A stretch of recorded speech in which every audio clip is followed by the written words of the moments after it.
Saludos, saludos mis queridos hermanos.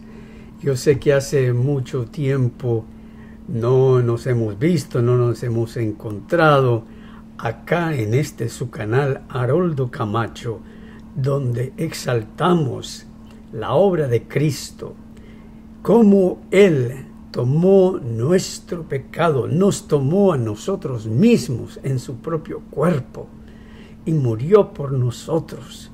Murió por nuestros pecados, murió por nosotros mismos, para perdonarnos y borrar nuestros pecados para siempre, dejarlos allí en la tumba, declararnos justos por la sola fe. Este es el propósito de este canal.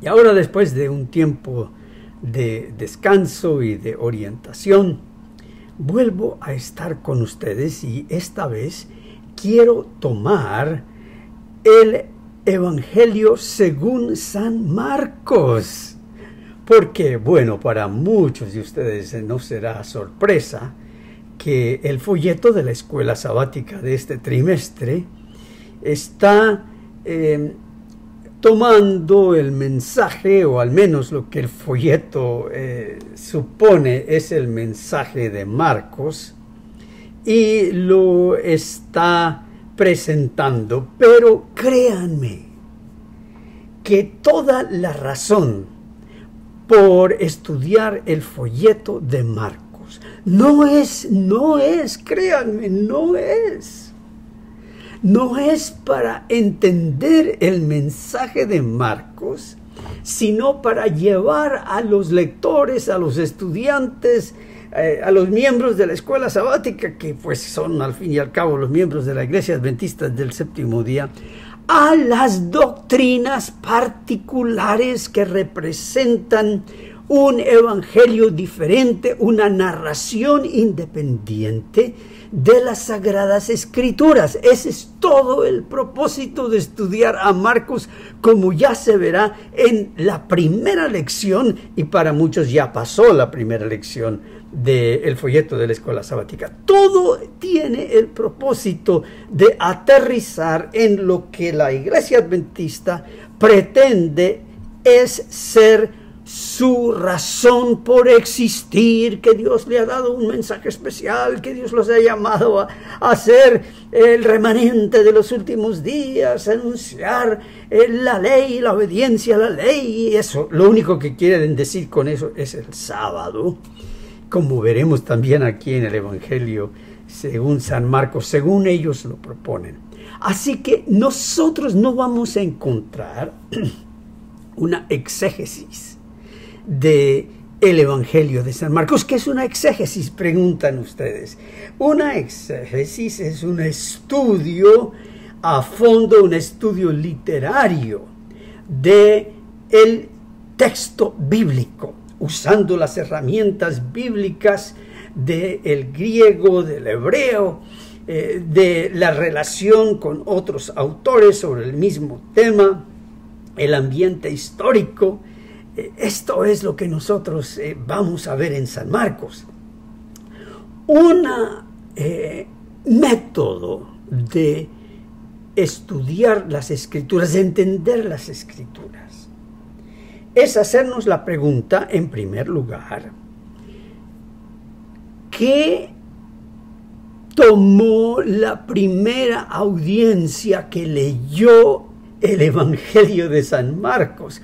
¿Cómo lo entendían ellos? ¿Qué mensaje traía ese evangelio para ellos? Y ahora ellos son los primeros cristianos. En primer lugar, no somos nosotros en el año 2024. Entonces nosotros tenemos que preguntarles cuál era la intención de Marcos para sus primeros oyentes. Y tomando en cuenta entonces esos propósitos, ese mensaje para los primeros cristianos, nosotros entonces podemos relacionar ese propósito hacia nosotros. Por eso es incongruente, es fuera de juicio, hasta diría yo, es todo un absurdo pretender que el Evangelio de San Marcos habla de los 2300 días como pretende el folleto de la escuela sabática, porque Marcos no estaba escribiendo en primer lugar para los cristianos de 1844, de 1900 o de 2024. Es un absurdo. Nosotros no podemos pretender que las escrituras no tuvieron propósito alguno para los primeros cristianos a lo largo de 2024 años o 2020 años, digamos, para luego decirnos que, bueno, las escrituras ahora sí tienen que ver a partir de 1844, ahora sí se va a decir la verdad, ahora sí se van a entender las escrituras. Pero eso es todo lo que pretende la Iglesia Adventista con el estudio de cualquier libro o cualquier tema de las escrituras. Es hacerles pensar a la gente que esta narración independiente de las escrituras, la cual muy sutilmente toma el lenguaje bíblico, toma pasajes bíblicos, toma la narración bíblica y la entrevera, la acomoda a ese otro evangelio que sale de las visiones no bíblicas, no proféticas de Elena White. ¿Y qué pasa? Entonces con eso se alimenta la iglesia y se le dan esos instrumentos a la iglesia para hacer lo que ellos llaman su obra misionera, cumplir su misión, y todo lo que eso logra es hacer más miembros para la iglesia. Y cuantos más miembros, pues entonces tienen la obligación de meter la mano al bolsillo y, so pena de perder la salvación,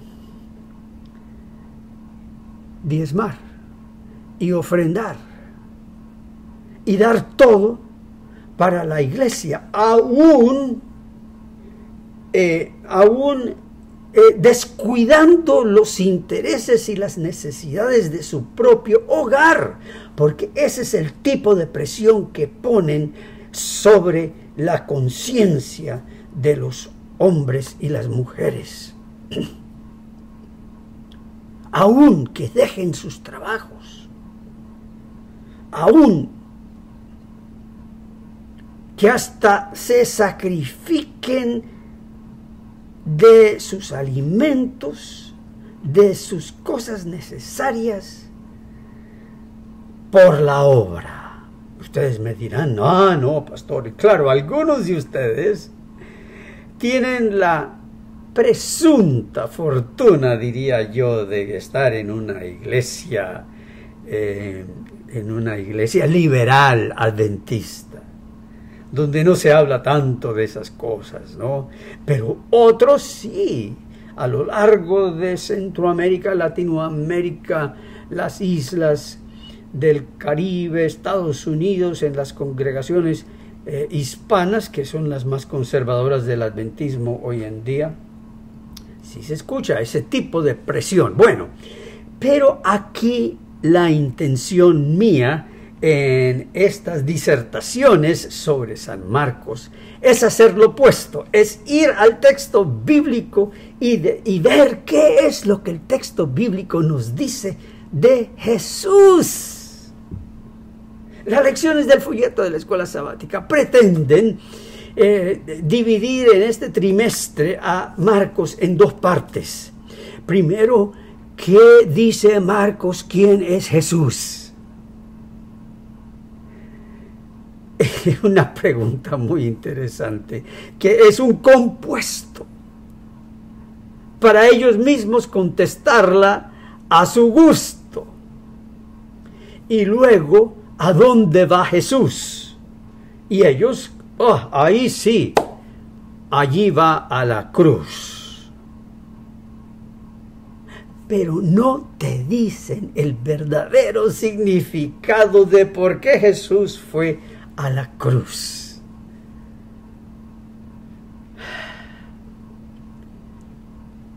Para hacer el pago del pecado, la paga del pecado, a todo creyente.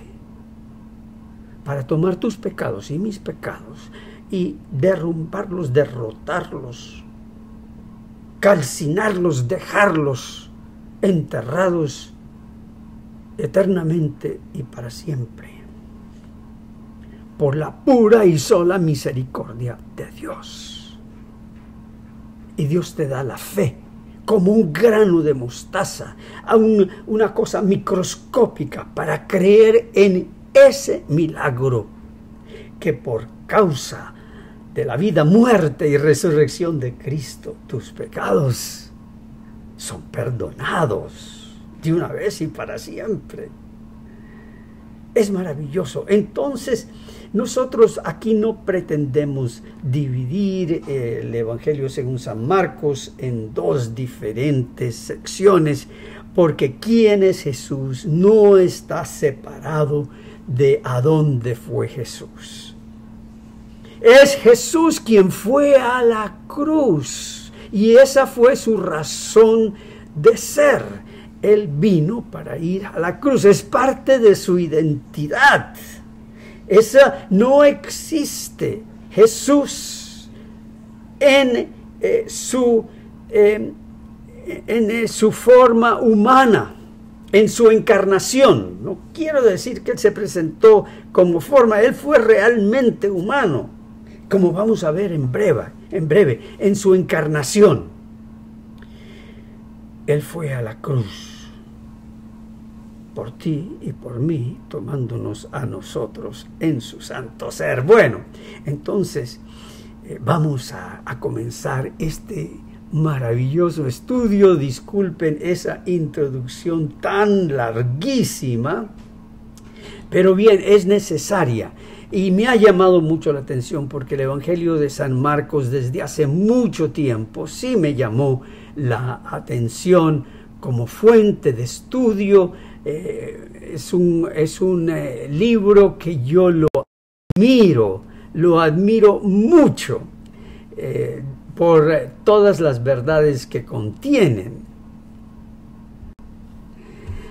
Fíjense ustedes que en la primera lección del trimestre, que pretende estudiar el Evangelio según San Marcos, la primera lección es el comienzo del Evangelio. ¡Qué interesante! Porque dejan en el título de la lección omiso el resto del versículo 1. Y es imperdonable, diría yo, para usar un término humano. Claro que el Señor perdona todo pecado lo perdona el Señor, pero para hablar humanamente, se van directamente a Marcos 1, 14 y 15 como el versículo de memoria. Y omiten el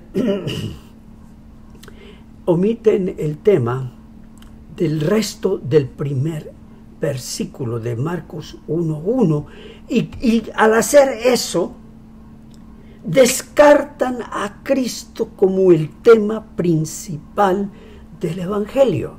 ¿Qué quiero decir con todo eso? Bueno, vamos a ver acá, ustedes ven, dicen, principio del Evangelio de Jesucristo, Hijo de Dios. Ahora yo quisiera, a ver si no me falla este aparato,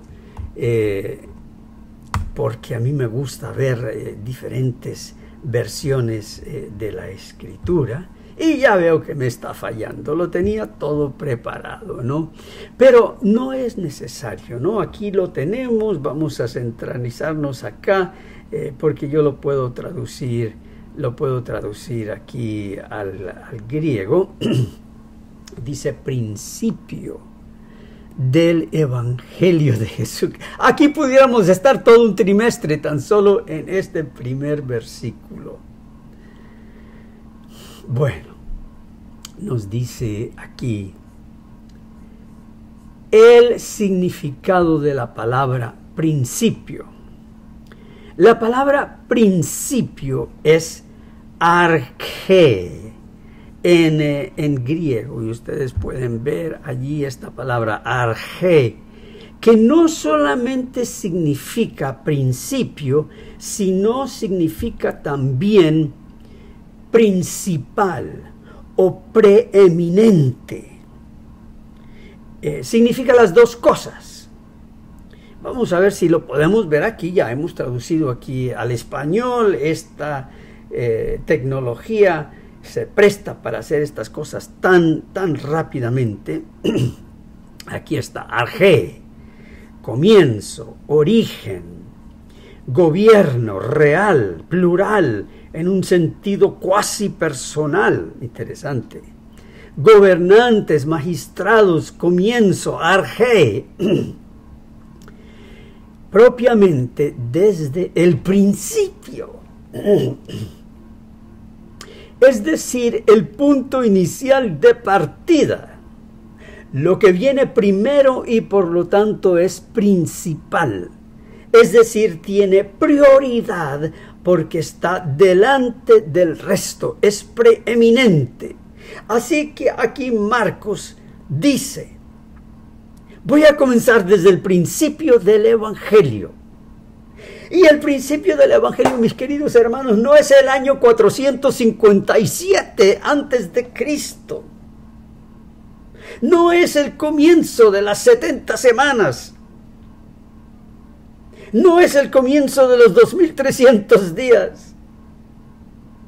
El Evangelio tiene su inicio real, vivo, real y vivo y físico, encarnado. El Evangelio comienza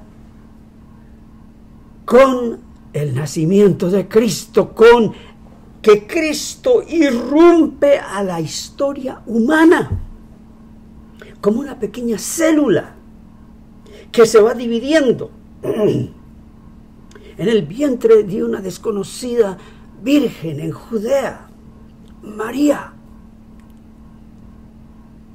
Y aquí entonces Marcos coloca su cronología. El principio del Evangelio no es el sábado de la creación. El principio del Evangelio no es la dádiva de la ley. El principio del Evangelio no tiene que ver con la dádiva de los diezmos o con cualquier mandato dado al pueblo de Israel en el Antiguo Testamento. En el Antiguo Testamento se encuentran vislumbres, se encuentran profecías que señalan a la venida del Evangelio, pero en sí no es el cumplimiento, no es la llegada del Evangelio. Así que esto, por supuesto, es algo que omite el folleto de la escuela sabática. El folleto de la escuela sabática nunca te va a decir que el Evangelio comenzó con la encarnación de Cristo, aunque es lo que nos dice la palabra.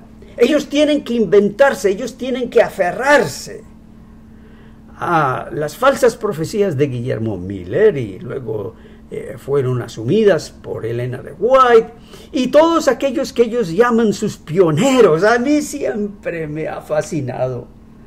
Bueno, no siempre, miento, no siempre. Pero ahora me fascina, me intriga cómo la Iglesia Adventista tiene sus pioneros. Jaime White, Joseph Bates, Prescott, Hiram Edson y tantos otros que ellos llaman sus pioneros, sus fundadores. Y yo me pregunto, ¿y por qué no llaman ellos a sus pioneros a Pedro, Juan, Mateo, Lucas, Marcos, Bernabé, Aquilas y Priscila, Juan el Revelador, Atanasio y muchos otros que vinieron entre los primeros cristianos del primer y segundo siglo. ¿Por qué no llama la Iglesia Adventista a esos cristianos que sufrieron gran persecución? ¿Por qué no los llama sus pioneros?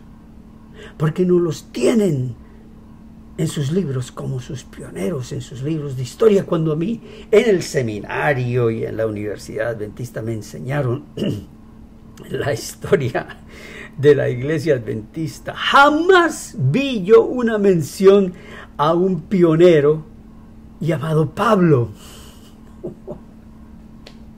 Ellos tienen que tener sus propios pioneros y los realzan como si fueran grandes apóstoles, como si fueran las bases y los fundamentos y las cosas que ellos escribieron sin realmente conocer las Escrituras y cómo interpretar las Escrituras. A ellos los llaman los pioneros, mientras que a Pablo, a Pedro, a Juan y a muchos otros del siglo I y del siglo II, ellos no. Ellos de alguna manera los tildan como que ya se estaba preparando para la gran apostasía, vale decir. Entonces, Marcos es un pionero de la Iglesia. ¿Por qué? Y no diría yo de solo la Iglesia Adventista, aunque yo no he visto en ningún lado, ni aquí en este estudio, veo que la Iglesia Adventista reclama a Marcos como uno de sus pioneros. Y claro que debiera hacerlo, porque Marcos, correctamente, habiendo escuchado las enseñanzas y la predicación de Cristo, correctamente coloca a Cristo como el principio del Evangelio. Él es el punto de partida de la buena nueva. Y cuando nosotros vamos a estudiar la palabra Evangelio, ustedes ya me han escuchado hablar de esto.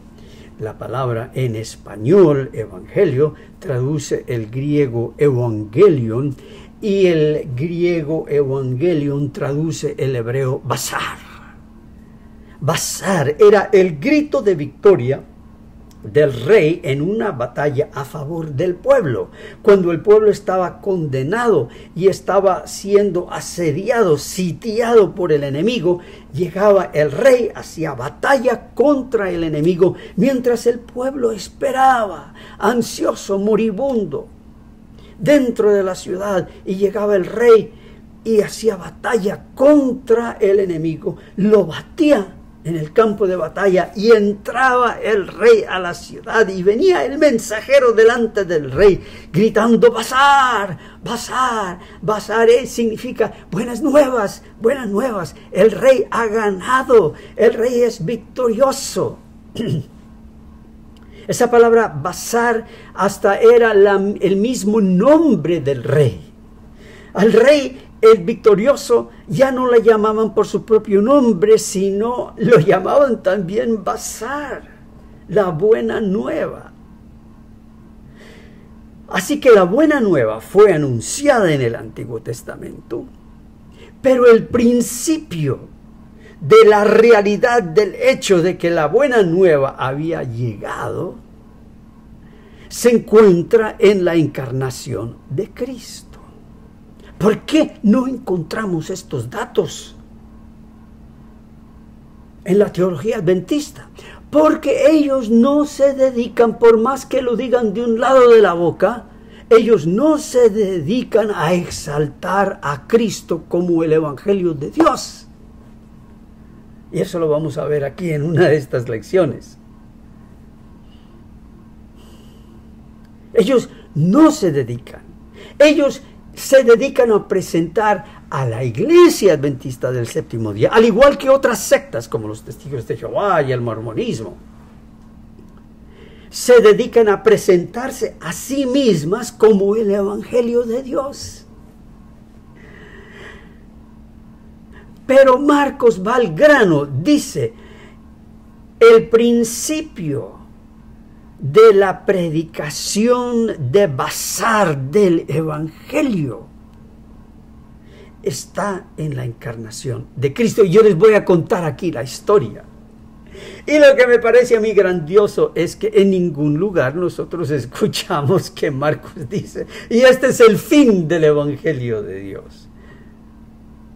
Mientras que en el adventismo del séptimo día, y yo lo digo porque es mi punto de referencia, como muchos de ustedes saben, yo fui adventista del séptimo día por muchos años, yo fui pastor, evangelista, director de campo y cuantas otras cosas, los cuales tengo como basura por el gran gozo de haber conocido a Cristo mi Salvador.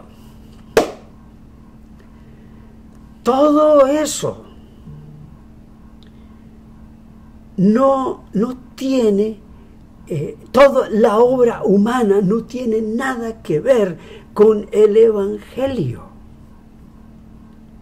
A menos que la iglesia esté centrada en la predicación del Evangelio. Así que Marcos se dedica entonces a exaltar a Cristo. Las sectas, ya hemos mencionado varias de ellas, y otras religiones se dedican a exaltarse a sí mismas como el Evangelio. Nosotros somos el Evangelio. Y eso es lo que quiere decir el adventismo del séptimo día, cuando dice que nosotros somos el pueblo remanente llamados por Dios con un mensaje, con una misión especial para dar al mundo en este tiempo. Fíjense ustedes que en el año 1863, cuando se formó la Iglesia Adventista del Séptimo Día, con las premisas que el protestantismo había apostatado, porque no guardaban el sábado, porque fumaban, porque tomaban, porque... Con todas esas calumnias contra sus hermanos en Cristo se inició la iglesia adventista diciendo que la iglesia protestante era Babilonia. Cuando la iglesia adventista se estaba formando y organizando en 1863, rechazando a los demás creyentes en Cristo como apóstatas, como aquellos que tenían la marca de la bestia, Charles Spurgeon, tal vez algunos reconocen el nombre, un gran predicador, estaba predicando en el Tabernáculo Metropolitano de Londres.